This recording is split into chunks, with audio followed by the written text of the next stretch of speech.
naging pinakamodernong jail facility sa buong Asya ang New Bilibid Prison. Pero niluma na ito ng panahon at ngayon mistula ng isang magulong bayan. May report si Rafi Tima.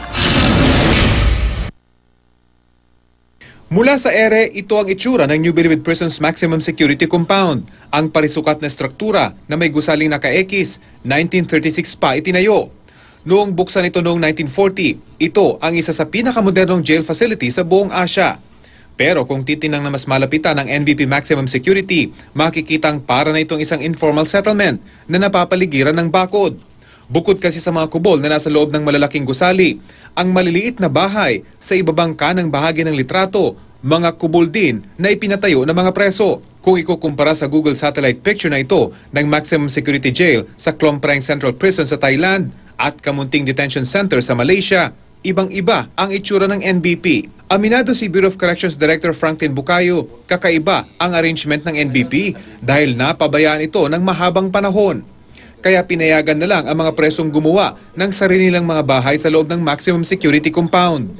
Pag sinabi nating jail, ang standard niyan, 4-walled room. Diba? With bars. Wala nun.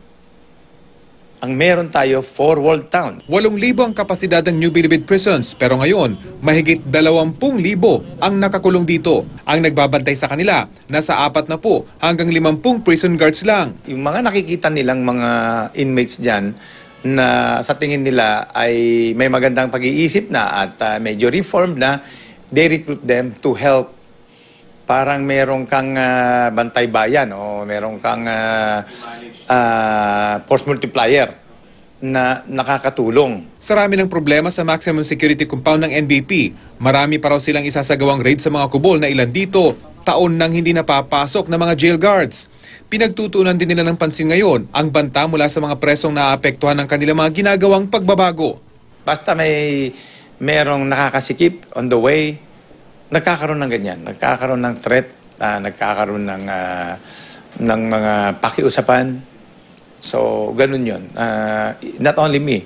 Rafi Tima, GMA News.